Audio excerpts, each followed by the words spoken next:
So I paid like $255 for it Okay. the year my daughter was born, so 2014. Mm-hmm. The market has gone up about 25% each year since between then and now, so over 4 years.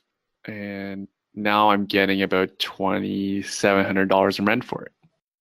Are you a real estate investor looking to sharpen your skills or a newbie looking to become one? You're in the right place. Welcome to Where Should I Invest? Real Estate Investing in Canada with your host, Sarah Larbi.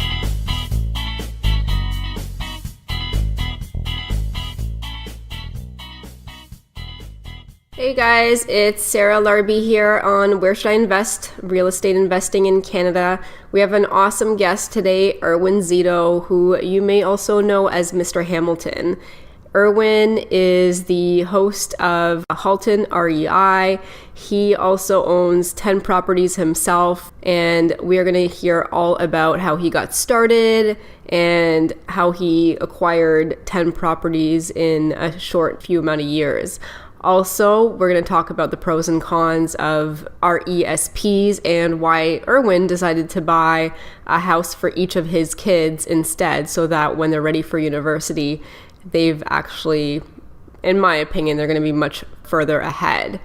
I did want to take a moment, actually. I had a few of you guys email me, and I want to thank you because those emails and the LinkedIn messages about what you'd like to hear are awesome, and I really, really do appreciate you guys reaching out to me. I've also actually rebranded, and I have a website now, which is www.sarahlarbi.com. There's lots of great information on there. Please feel free to take a look. Let me know what you think.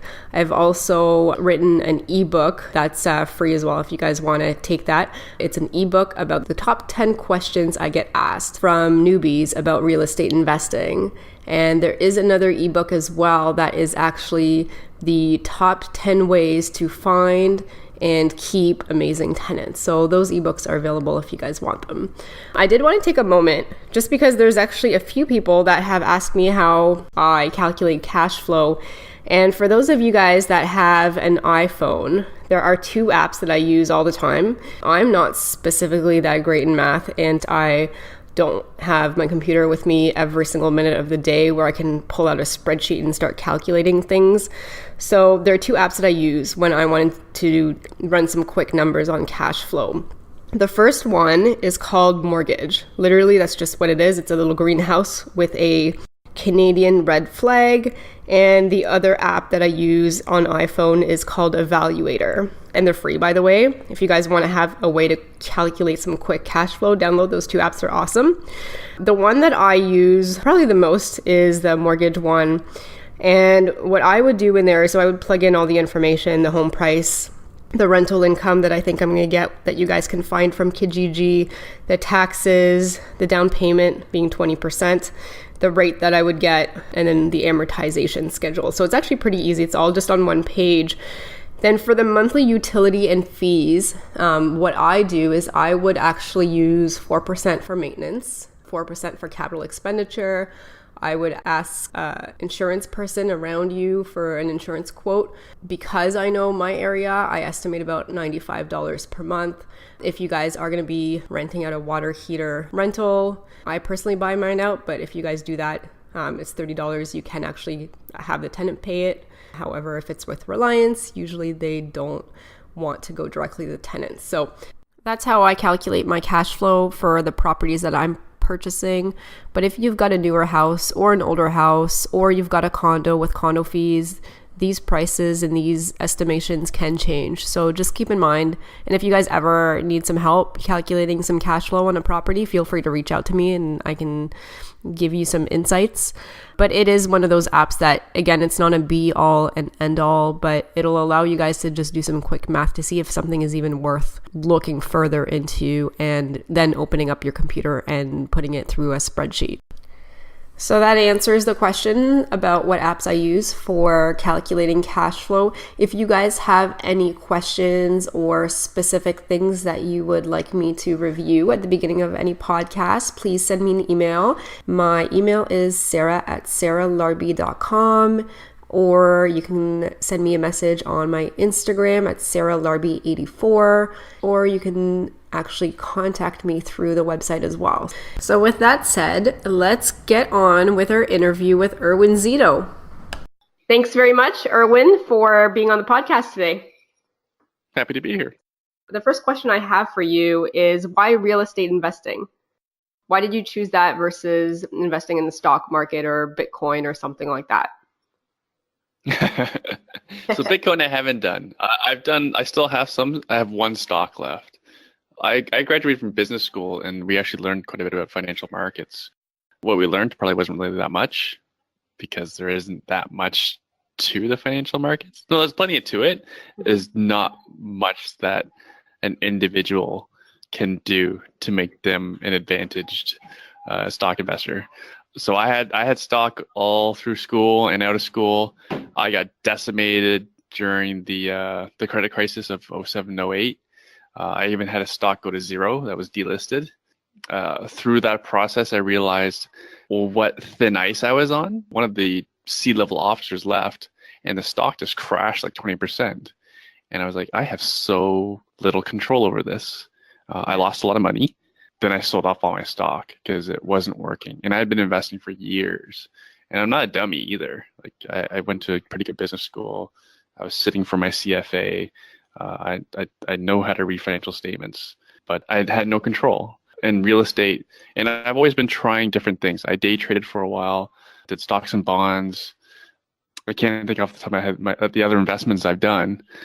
Real estate was just one of the other ones that we tried because I was willing to try anything to get ahead.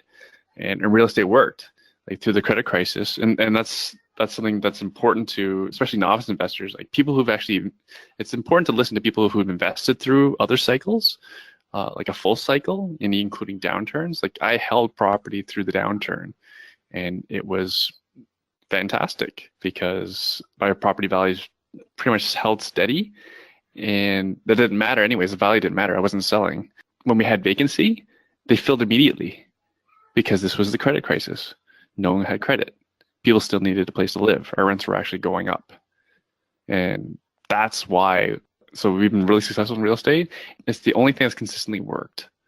And that's why real estate. And the returns have been fantastic. Some great points for sure. Definitely a lot more control. So you mentioned that you had some properties before the downturn. When did you get started? Mm-hmm.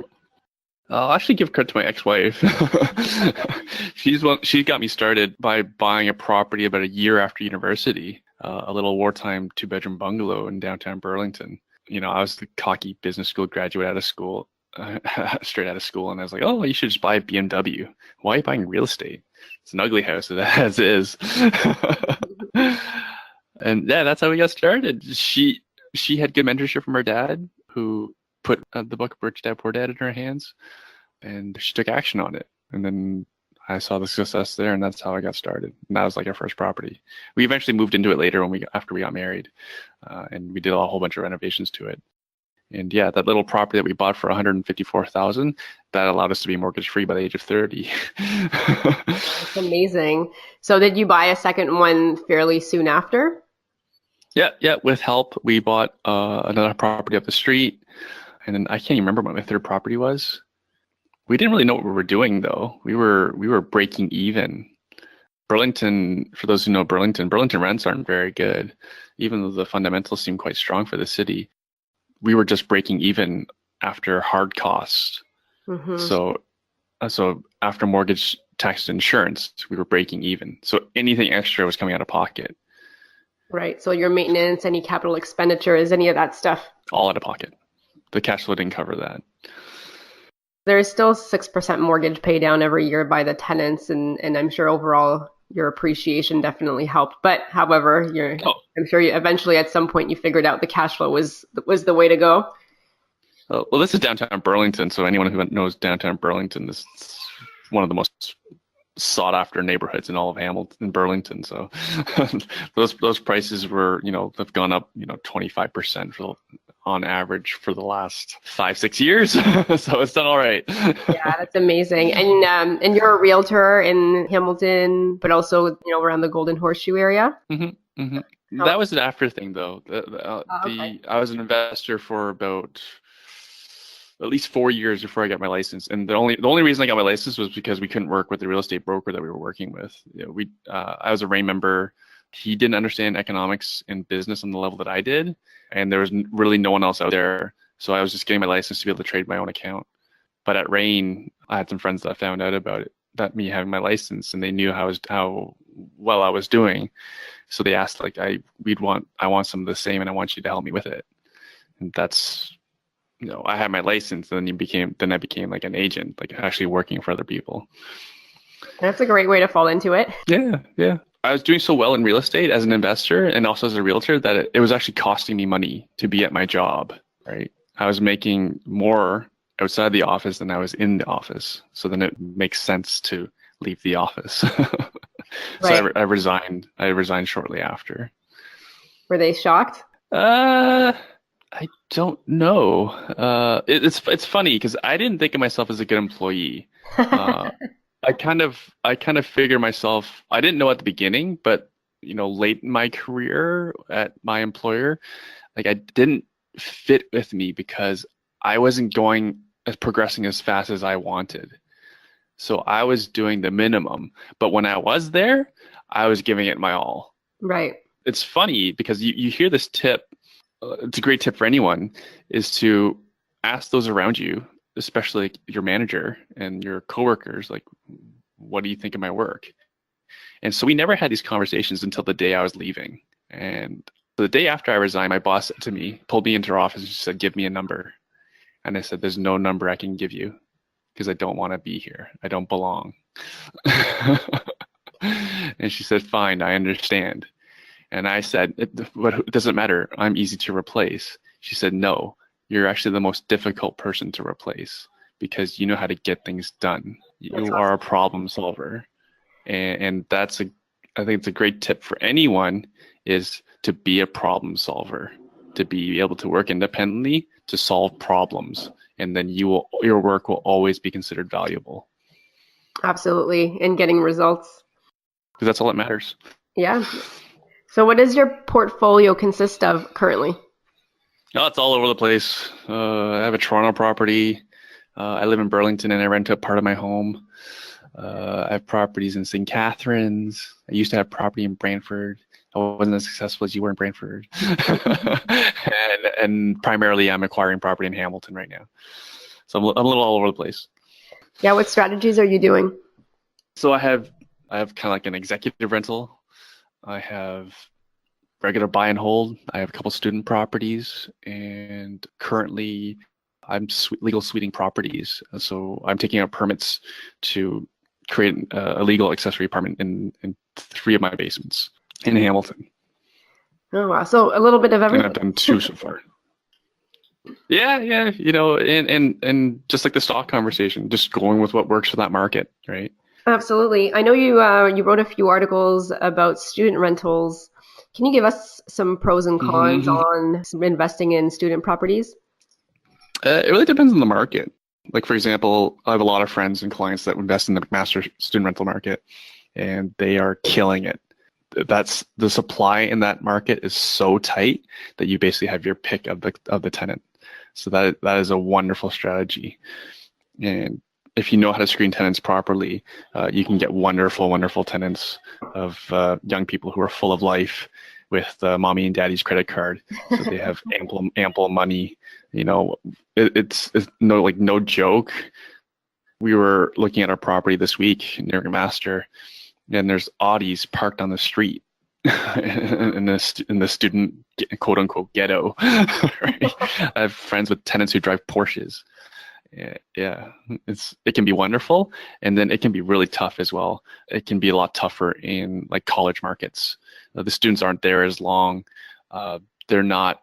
I don't know what it is. I think they come from different backgrounds. They're less affluent, it seems, than university students. But even still, like not all university markets are pleasant either. Like Brantford wasn't easy because it seems to be quite saturated for the Laurier campus in the downtown, and the same with St. Catharines. That market for Brock University students seems to be quite saturated. And when you have saturation, it seems that you don't have your pick of the students. So often you're chasing tenants, as in like you're you don't have your pick. You're often happy to just get a group, and then you kind of take your chances from there. And also because there is so much supply, it's like the students take it for granted. Even if you give them like a brand new house, they may not treat it well. Mm-hmm. So it just it really depends on the market. Are you doing 8 months or 12-month leases? But yeah, I have a lot of experience in all markets. Yeah, no, that's good. I've brought units, so those are 12-month. Yeah. Yeah. Sorry, 12 my houses are in A++ areas. Okay. So that kind of for 12 months. And I get 12-month leases because I am in prime area and my houses are in good condition. And that was both a offensive and defensive strategy. Like in case the market got saturated, I knew I still had the best location. So that was important. Mm-hmm. Absolutely. And so what about your properties that you said you're converting a couple with basements? Mm-hmm. Mm-hmm. Yeah, one I've held for a while. Like I've discussed it before in like other areas I've written. One's my daughter's house. Right. That will be like her That RESP. Is really cool, by the way. Let's talk about that. So why did you decide to buy your kids a house instead of an RESP? I'm a bit of a worrywart, and I think I'm always thinking about the future. When I had my daughter, about 3 months in, I was concerned about how I was going to pay for her university. She's only 3 months old at the time, so I went and bought her a house. That's awesome. Knowing that I needed to earn extra income, because I didn't want to be paying for her university, college, whatever, housing out of my own pocket and delaying my retirement, because my retirement's important to me. So just a pragmatic solution to my problem. I don't want to retire later. I don't want to pay out of pocket for these things. So I bought an investment where the cash flow and mortgage pay down and all those things will be able to provide her with what she needs when she goes to school financially. That's great thinking, and not many people consider doing that, but it's much better. I mean, at least at the end, she, worst case scenario, has a place to live, can collect some money, or you've got the equity that you've built in the house that you can use towards school. I mean, it's a no-brainer. Last year, I converted it into a duplex. So it was a single-family home, originally rented to students. They were a bit rough with the property, and so when basements became legal for apartments, that's when we made the change to move to a more stable tenant profile. So what are you looking for currently? Do you want another buy and hold? Do you want another student rental? What are you looking for? Not sure. We have some refis coming up. Not sure. Not sure I want more tenants right now. So I'm kind of like, seeing what comes up. Like I have a lot of friends, and just like you, I network a lot. We both have a lot of friends in real estate. So I'm listening to opportunities. So I'm looking at some to be a joint venture partner for some development stuff. I know someone who's looking for some capital for some flips. I may do that, or I just may buy more buy and holds. So I don't know. Yeah, keeping your options open.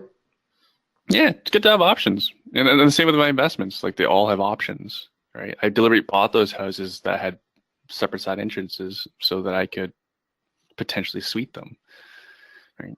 Mm-hmm. So is that what you're helping your clients do as well? It really depends on the client, what they want. If a client wants a condo for their kid, then that's what they're going to get, right? And then for our novice investors, we keep it really simple. So for example, like 4 years ago, 5 years ago, actually, let's bring it back like 7 years ago. In Hamilton, for example, we were buying multi-family properties, small, right? Because that was affordable, it's simple. We're not getting the commercial because the larger buildings are quite rough back in those days in terms of tenant profile. Yeah, but that was the thing. That was the ideal investment to us was small multifamily. But then the city started cracking down on them, sending out inspectors and basically shutting, not literally shutting people down, but they're fining landlords for non-conforming property. So we shut that part of the business down, and which is when we made the move to student rentals, because we could get similar cash flow with the student rental, but it was also nice because students can be a better tenant profile than lower city Hamilton multifamily tenants. Really, it was about just chasing cash flow and then presenting those opportunities to our clients. Like whatever we were investing in, we presented to our clients, because we are their agent, we have a fiduciary responsibility to them. Like, this is what I'm interested in, this is how I invest, would you like the same? Because that keeps our business really easy as well. Like, I think this is a great investment, you should buy it because I would buy it myself. Yeah. And that's all we ever do. And I think there's a lot of misconception out there that if you work with a realtor that's an investor, they're going to take your deals, but it's actually the other way around. No, they're actually quite accurate. I've seen a lot of it. I've seen a lot of it. And don't ask me, go ask contractors, go ask property managers, because they see it too. It's not how I run our business, right? Do unto others as you want done to yourself. Like my daughter's house is a good example. The house that I bought for my daughter, I showed a house across the street from it, the exact same house, but it had a garage. I showed that house probably 6 times, one-on-one showings. I put at least 3 tours through that property, and the agent was like, "Why aren't you bringing me an offer?" I'm like, "I don't know. Maybe we just weren't convincing enough." And so when and then someone else bought that property, it was a great property. It had a garage, and I had to go and spend more money on the property I bought for my daughter. But I bought the house for my daughter because knowing that I couldn't sell it. Right. Like, no one else wants it, I'll buy it. So what is the best deal that you bought? Pretty happy with everything we've gotten. Mm-hmm. So let's stick with this one. Other than calling it my daughter's house, I often call it the house that nobody wanted. So I paid like $255 for it. Okay. The year my daughter was born, so 2014. Mm-hmm. The market has gone up about 25% each year since between then and now, so over 4 years.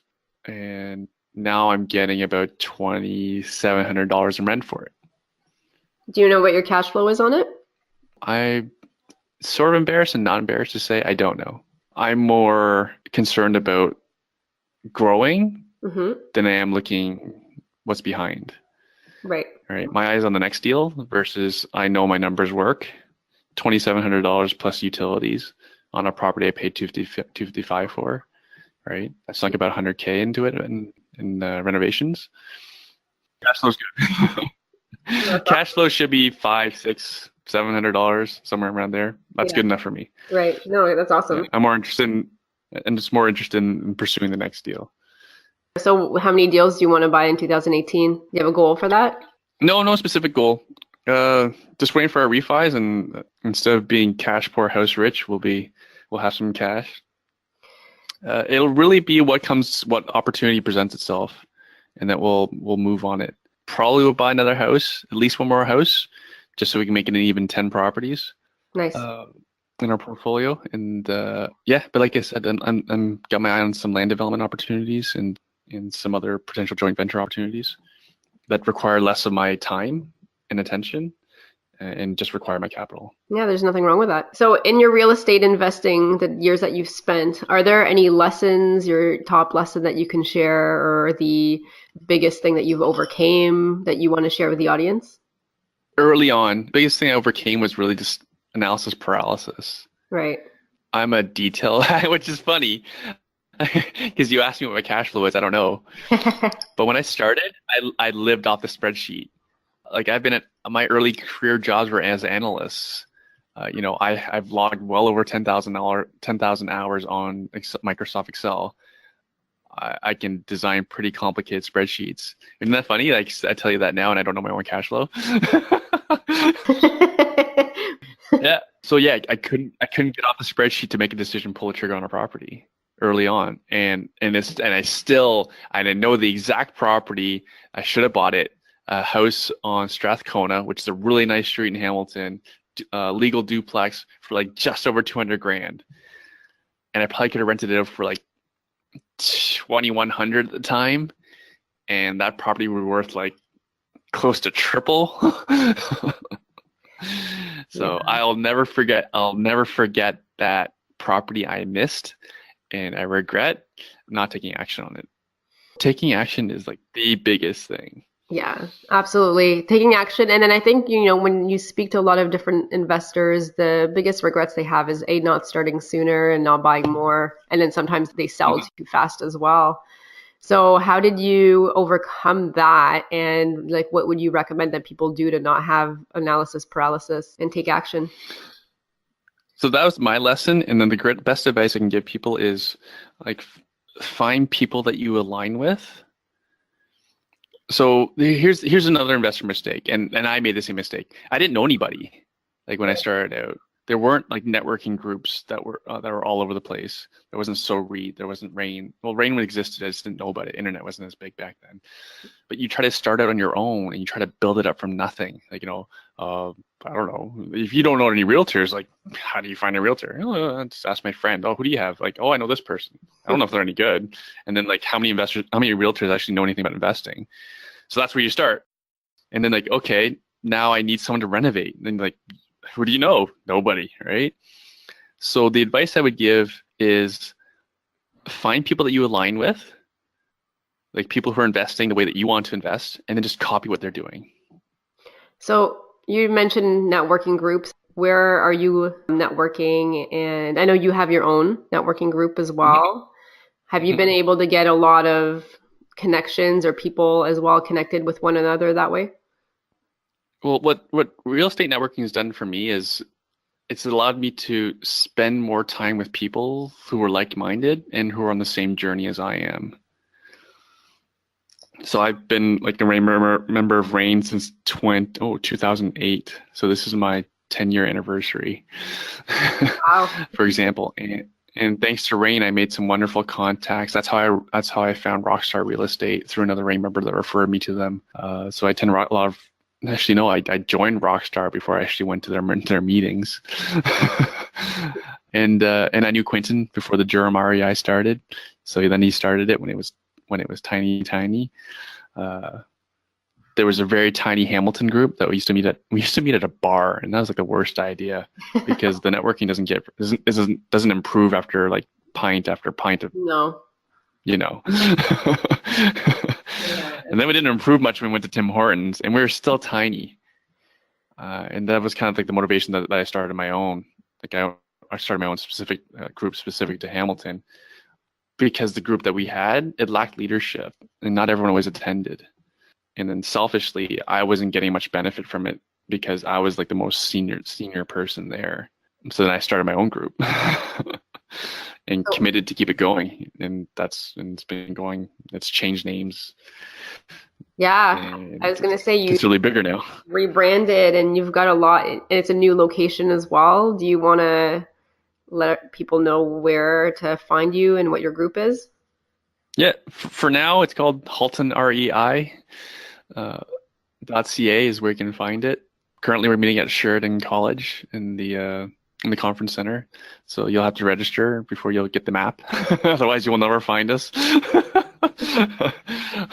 We're actually undergoing another name change, so I don't know if it'll remain the Halton REI. We should go through some of these names and have people reply with some votes. What were you thinking for names? They're funny. We had I was born in '79, so you'll understand that some of the names are from like '80s or '80s themed TV shows and movies. So we had some of the keywords that we were trying to build our names around were like Maverick, Top Gun, Transformers, a lot of Star Wars references, like Rogue. Ultra nerdy stuff, and we've settled on Titans. Oh, you have, okay. Which is to pay homage to one of my favorite authors and a mentor of mine is Tim Ferriss, who wrote a book called Tools of the Titans. And Titans is also has a nerdy connotation because there is a group called in the DC universe called the Teen Titans, and the leader of the Teen Titans is Robin, and the boy wonder, Batman and Robin, and I named my daughter after Robin. I didn't know that. So yeah, we're the new umbrella name for our business is Titan Realty Investment Group, but we haven't really rolled that out yet. So this is like the first time I'm publicly talking about it. Oh, wow, okay. Look at that. And so why the change now? Well, it's just because we have so many brands. Like when I started by myself, it was just Mr. Hamilton because I was by myself. Mm-hmm. And then I got busy. Then it grew and it grew and it grew and it grew. And then Hamilton was too small for us in terms of being able to find properties that cash flow. For example, we started off in Burlington because it was still affordable back then. When Burlington got expensive, we went to Waterdown. When Waterdown got expensive, we went to Hamilton proper. Mm-hmm. So we're not married to a neighborhood or city. We're married to cash flow. And I own property in St. Catharines too. And to go back to what we were discussing earlier, again about ethics, I deliberately was buying in St. Catharines because I wasn't representing any of my clients in St. Catharines. I wouldn't compete. I was not going to compete directly with my clients. So I actually left town to go buy property. And we actually kind of regretted it because Hamilton was just flying and taking off while St. Catharines hadn't caught up yet. So, but for about a year, we're like, damn, we bought St. Catharines, should have just bought Hamilton until St. Catharines finally caught up. And then even, especially in 2017, when Hamilton was just crazy, we did actually over half of our business was in St. Catharines and Niagara region, which is why we had to move away from the Mr. Hamilton brand. I also have the URL investinstcatharines.ca where we have lots of free reports and stuff like that. Lots of reports specific to investors, like on transportation, on like the student population, stuff like that. We were already doing a lot of Hamilton, a lot of Niagara region. Without a better name, we just called it Halton REI because that's where we met. And that's where the majority of our clients came from, was from the Halton region. So I guess I won't be seeing you in your jersey anymore. I'll still be wearing the jersey because it's, I think Rain's going to name it number one for top investment town. So you better believe I'll be wearing the Hamilton jersey at Acre. Right, yeah. Do you go to Acre every year? This will be my 12th Acre, I think. Wow. Yeah, it used to be called something else before that. I was told I had to pay like $5 into the jar if I call it the old name, so I won't name the old name. But I did the first time I did the take-home program, which was given to me by my ex-wife's father, and then the next time I was in Toronto, I did that back in 2008. So 2018 will be my 11th Acre in person, really my 12th though. Well, that's great. And I think you have a discount code. Do you want to share it? Yeah, happy to share it. And I get nothing for it. For anyone who uses it, you get $300 off the retail price. I think it's $687 plus tax, which is already crazy cheap for a full weekend. With my discount code of Erwin's Guest, ERWINS Guest. Just enter that into the coupon code field. Save $300, and then it gets even cheaper. Yeah, that's a ridiculous price for a full weekend. I think it was like 400 and change. I actually just put your code through this weekend and bought it. Awesome. So thank you. Yeah.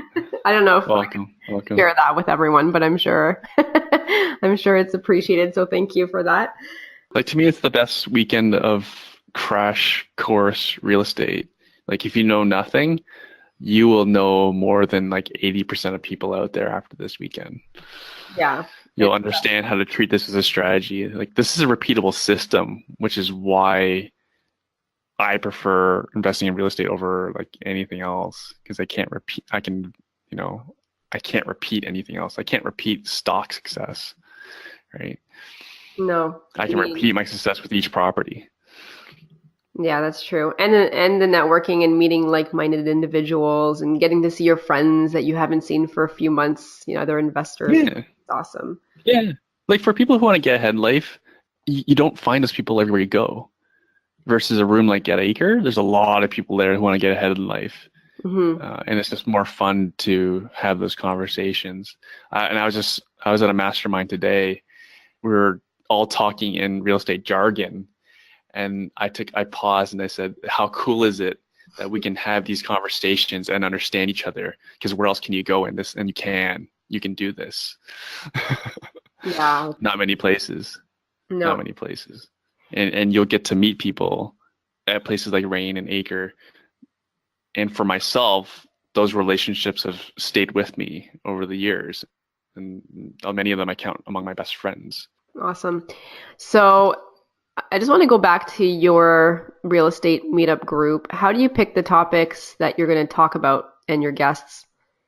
I just, through my networking, I just know interesting people. For example, my friend and client Ryan, and it's just, part of it's just having a lot of clients. So one of my clients, Ryan Highmarsh, he's a certified coach at a company called LMI. He's going to do a presentation on goal setting and keeping yourself accountable, how to keep accountable to your goals. And he's going to talk to his own experience. So he went through his portfolio that we helped him build. So price less mortgage, he said he'd be left with over $2 million. So his subject will be, his presentation is titled "How My Net Worth Grew $2 Million with One Written Goal." So when is that meeting? I think Brian's speaking in March. Okay, good. My February speaker is my friend John Romanis, who's a really bright guy. He has a CPA, he has his MBA. He used to work for one of the major beverage companies. He typically manages 30 to 50 people. He teaches as well, just for fun, at Sheridan at I forget a different college as well. He teaches business just for fun and kicks. He doesn't need the money. And his presentation is $700,000 in 7 years as a part-time investor. Because that's honest to goodness what he did, just buying one property a year. Yeah, it's amazing to hear those inspiration stories, and it's not that it seems like a lot when you're looking back at it, but I'm sure that whoever it is, if they put their mind to it and take action over time, anyone can create that luck for themselves. So I have a question for you. Have you spent any of the money that you've made on anything nice for yourself or your boyfriend? So yes, actually, we took Matt's parents away on their first trip ever to Jamaica. So the four of us went, and so we did that. What did they think about that? Oh, they loved it. We went to Secrets adults only, all-inclusive 5-star resort. Did some day trips, and it was awesome. I mean, his dad helps us a lot with the renos on the properties and the handyman stuff. So it was nice to give them something that they wouldn't be able to afford on their own. So and obviously we had fun as well. It was a vacation for us too, but it's probably the biggest thing I've spent in terms of stuff for my own. Otherwise, I actually like to keep the property stuff separate than my personal expenses and work paychecks. So I think that I just try to invest as much as I can back into the business to keep it growing. Right. Yeah, you're still young. Yeah, I was talking to another young investor yesterday who's just like you, just crazy frugal. All the money goes back in. But I want especially new investors to understand it's not about the making money, it's about what the money does. Yeah. It's about the income, but then what is it? What do you do with it? And the freedom and the time. Absolutely agreed 100%. Yeah. So I joke, but I'm actually serious with people. Again, as someone who thinks ahead. Unfortunately, I had kids pretty late. I had my daughter when I was 36, so I'm pretty much guaranteed to be an old grandfather. So having real estate for your kids, my daughter will definitely have a house when she needs one. We can sell her property. She actually has 2 properties, so she will have a roof. She will have financial security in terms of if she wants to be mortgage free, she can be mortgage free when she's out of university. And what I believe is, if you're financially secure, you're more likely to start your family earlier. Because I know plenty of people who are 30 and they're worried about money, and having a kid's completely not even in their mindset because they're worried about money. Right. Versus I want to be a grandfather sooner than later. So no pressure on my kids. But this is how I'm doing something about it. Yeah. And how old's your daughter is 3 or 4 and your son is 6 months or something, right? Or am I off? Bruce is now 2.5. My son. Yeah, my daughter Robin is she just turned 4. They grow up. So this is me thinking ahead. That is good. It's good to plan ahead. Because like you get it. Like you have lots of friends your own age. Yeah. How are they buying homes? Are they buying homes? Most of them aren't. They're renting and just saving slowly. So I'm trying to push them. Now the friends that I have from real estate investing definitely are in a different game, but the friends I've had for a while prior to investing, they're, maybe buying their first property or still renting and just saving up to buy their first property. But it's you gotta take action and know what you want and go for it. I just flipped through this article. Royal LePage was predicting even though some people are saying the Toronto market will be like level, Royal LePage is predicting just 5% appreciation. So let's take a $1.3 million house, because I deal in houses, right? I like freehold, I like land. I don't do condo. Let's take a $1.3 million house. If it goes up 5%, I'm typing into my spreadsheet. I actually know how to use these things. So 5% means $65,000. It goes up in price. Right. How many people can save $65,000? Yeah, exactly. It's just, and 1.5 million. I mean, you can get something for less, hopefully. If you can look a little outside of the main city, but I was lucky enough to always grow up in houses, so I was thinking houses. So yeah, okay, so yeah, you can buy a condo. Hey, you live in Oakville. What's a detached house go for in Oakville? Like 900-ish, but you could probably get a semi that doesn't have any condo fees or something like that for $7. $7? Okay. Say it's $700,000 goes up 5%. That's $35,000. How many people can save $35,000 after tax in a year? Even a married couple. No, I know it's insane. You can save and save and save your pennies, but just buying a house and just waiting helps so much more. I mean, I went from having nothing to a lot more in a matter of 5 years. Yeah. And I would have never saved that with any, even double my income. I wouldn't have been able to save that. That's good advice, I think, for any investor. Anyone who doesn't own a home, anyone who's renting, you gotta start somewhere. Yeah. Buy a home. Even if it's a little home, at least it's something. So how do you balance it all? The real estate investing, your realtor job, your family guy with kids and wife. How do you do it all? So to give some context, I train 4 or 5 times a week, split between CrossFit and Brazilian Jiu-Jitsu. So yes, that is time consuming because that's what I do for fun. That's my playtime. And how I do it, I couldn't do all this without my nanny. I'm just not wired to, like, as much as I love my kids, I love my kids like crazy, right? I go out there and, like, being a landlord is not always fun. I go out there and suffer on their behalf so that they can have brighter futures, right? But I'm not someone that can spend 10 hours, 12 hours, 16 hours with my kids every day. I do have a nanny. My wife works full time as well. She has her own businesses. Your wife is Carrie Chan. Because I have a nanny. An amazing accountant, and she's an investor. I mean, I'm going to plug because you probably won't, but she is awesome. And I would suggest that if you're looking for an awesome accountant, to reach out to Cherry. Yeah, it's what's her website? Real Estate Tax Tips. Right. .ca. Thanks for the plug. She has a good blog as well.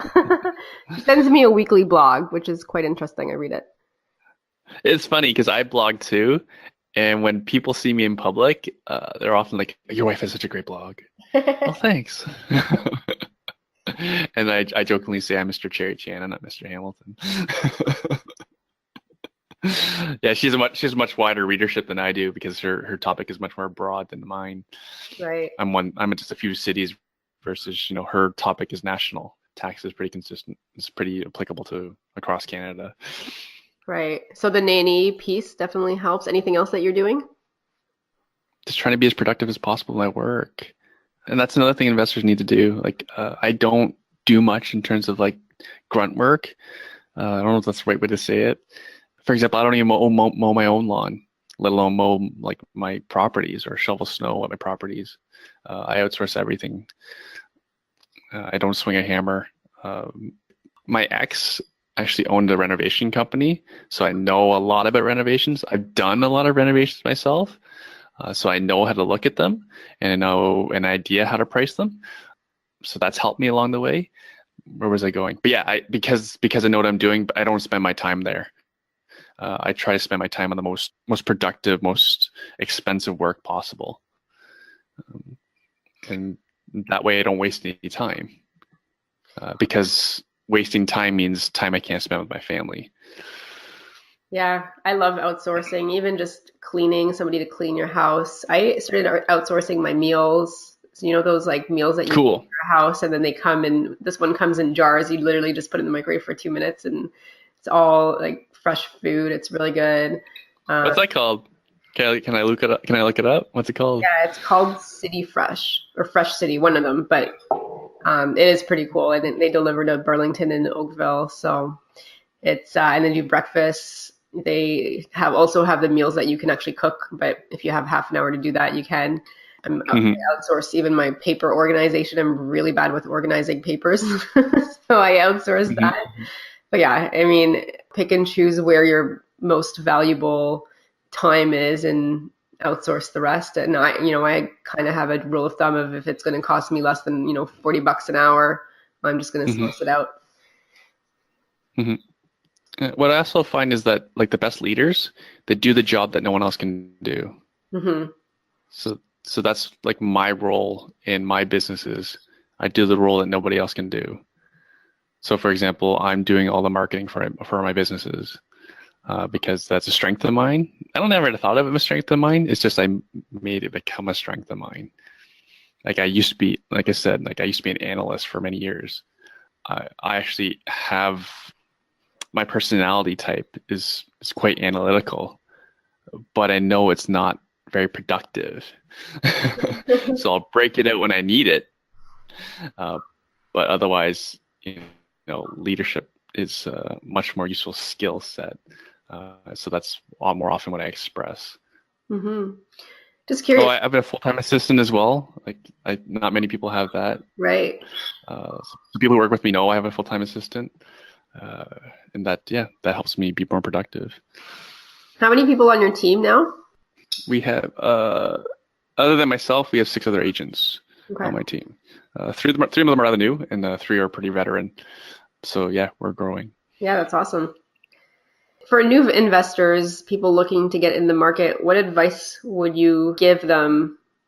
For anyone who's listened to my podcast, and again, I was at a mastermind today where I'm like one of the smaller fish, if not the smallest fish in terms of portfolio.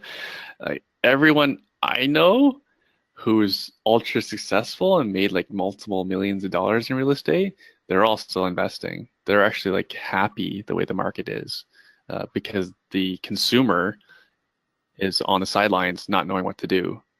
Whereas the professionals know how to read stats. They understand because they're such strong investors, like the OSFI rules don't affect them. They know how to cash flow. They know how to renovate. They know how to pick property. They're not slowing down.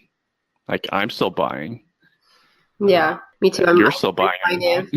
Yeah, and I've gotten ready, like even in December and prior, and refinanced to have money ready for if things do take a little bit of a dip, to be able to say, okay, here's my buying opportunity, even more emphasized.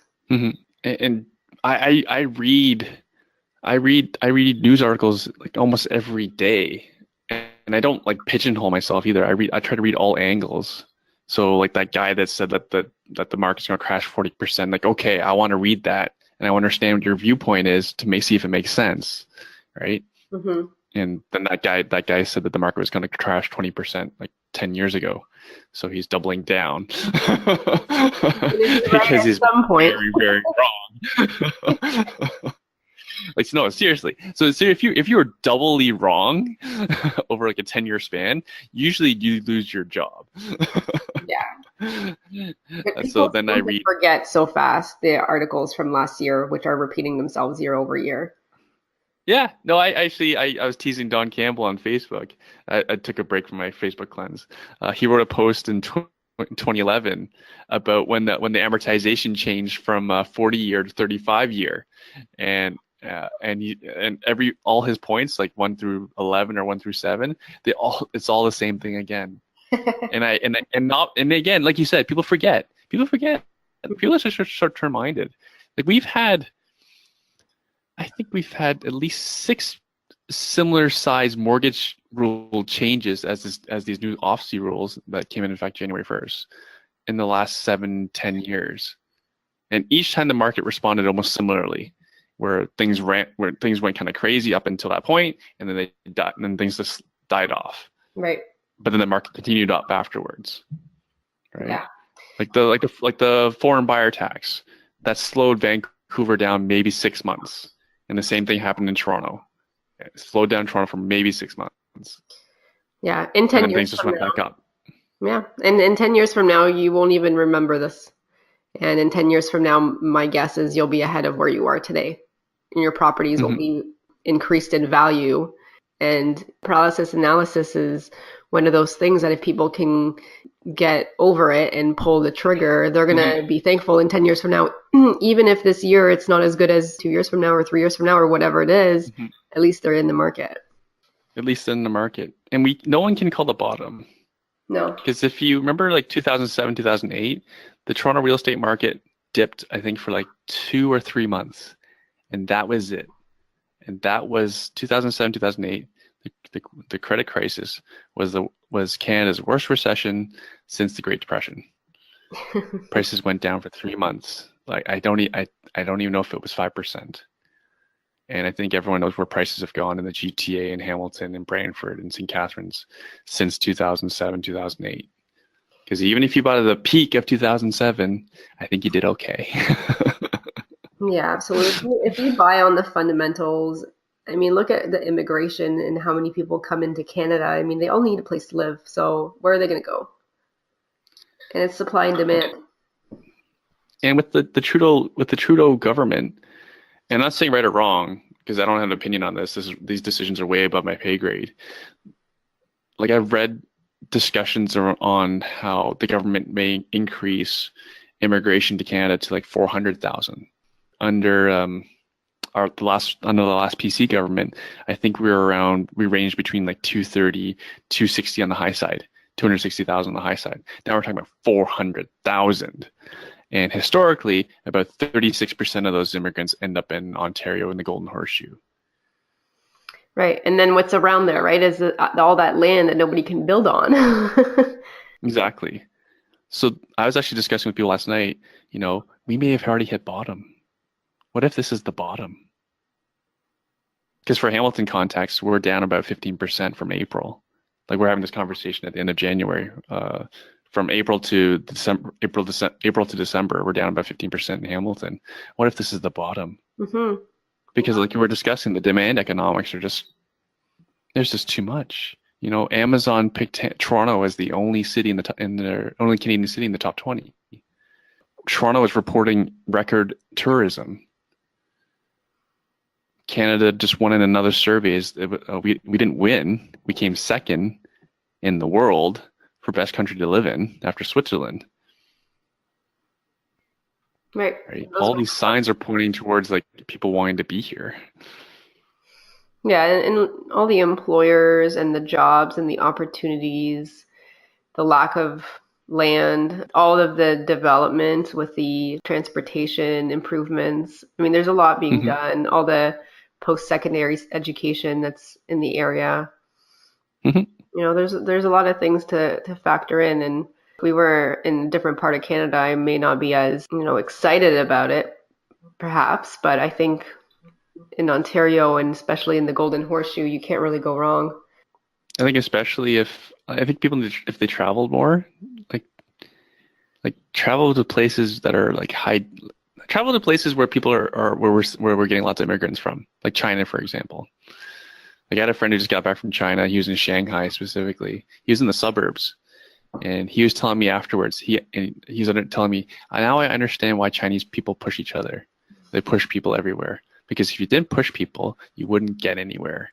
In his context it was basically shoulder to shoulder in the suburbs of Shanghai. Could you imagine suburban Oakville and you're shoulder to shoulder everywhere? Sounds crazy. And he said like the sun was like a fireball in the sky because the air was so polluted. Wow. And it was almost impossible to get fresh produce in the restaurants. Like the food isn't there, and the education system isn't there. We're very lucky, and that's why we see so many foreign students coming to Canada, because often they don't even have opportunity to go to university, versus we have very big universities here, very big colleges, who are happy to accept foreign dollars. Yeah, absolutely. So just for time purposes, let's move on to our other section, which is called the lightning round. So it's basically I ask you a series of 5 questions, and then you would answer them very quickly. You can expand a little bit, but within under a minute. You ready? Yeah. Okay. Favorite real estate investing book ever? It's a tough one. I'd have to say Real Estate Investing in Canada by Don Campbell. It's a good one. What about your favorite podcast? It's actually not real estate related. It'd be the Tim Ferriss Show. Awesome. And by the way, guys, Erwin also has his own podcast. What's it called? The Truth About Real Estate Investing for Canadians. And it's awesome. What about your favorite pastime? So what do you do for fun when you're not doing real estate? I think you covered a little bit of the jiu-jitsu, but maybe there's others. Yeah. Jiu-jitsu, I do CrossFit, and just spending time with my kids and family, and my wife too. Yeah, don't forget her. So if you lost all your money, all your assets tomorrow, how would you start again? I'd be trying to raise money. I'd start over again with no different how I started, trying to build digital assets like mrhamilton.ca. If anyone wants an idea what a digital asset looks like, or my podcast, The Truth About Real Estate Investing, start over again, build a digital asset. And if someone has $50,000 and they come to you and they ask you how they should spend it, what would you suggest? If it's their first time buying a home, I'd say buy a home. Buy a home, preferably that you can rent out parts of it for Airbnb or legal suite. Either or, yeah. Even if you have to buy a condo, if that's only down payment for a condo, then get a 2-bedroom so that you can rent out one of the bedrooms. Okay, great advice. Where can listeners find you if they wanted to reach out to you to learn more about you? I'm so many places. Google my name is probably easy. If that'll give you a sampling of what I'm up to. Or check out my podcast. You know, I've got 45 episodes, including the lovely Sarah Larbi, on all sorts of ranging topics. And just to mention, the name of the show is Truth About Real Estate Investing, because this industry is full of sharks, and I'm really sad to say that. But there's many smarter people than me that have been in this industry longer than I have that would completely agree, and that's why I come from a place of integrity, and integrity comes from telling the truth. And that's why I have a show called The Truth About Real Estate Investing. And the URL is truthaboutrealestateinvesting.ca, which is a new and noteworthy podcast on iTunes as well. I always wondered how you came up with that title. Thanks. And advice for anyone who's raising money or getting into real estate, come from a place of integrity and you will do well, because people smell bullshit. Bullshitters don't realize, but people can smell bullshit. So don't be one of those guys. Agreed. It's a very small industry. Everybody knows everybody. Yeah. So you do something wrong, everyone's going to find out about it. That's true. You start going to enough networking events and you run into the same people, which is awesome, by the way. Mm-hmm, mm-hmm. But yeah, ethics and integrity for sure. Perfect. So on that note, Erwin, I want to thank you for coming on the podcast. Where should I invest? Thanks very much. Awesome. Thanks so much, Sarah. Thank you. Take care. Bye. Thanks so much for listening to Where Should I Invest with your host, Sarah Larbi. Make sure to listen in next time. We'll catch you on the next episode of Where Should I Invest?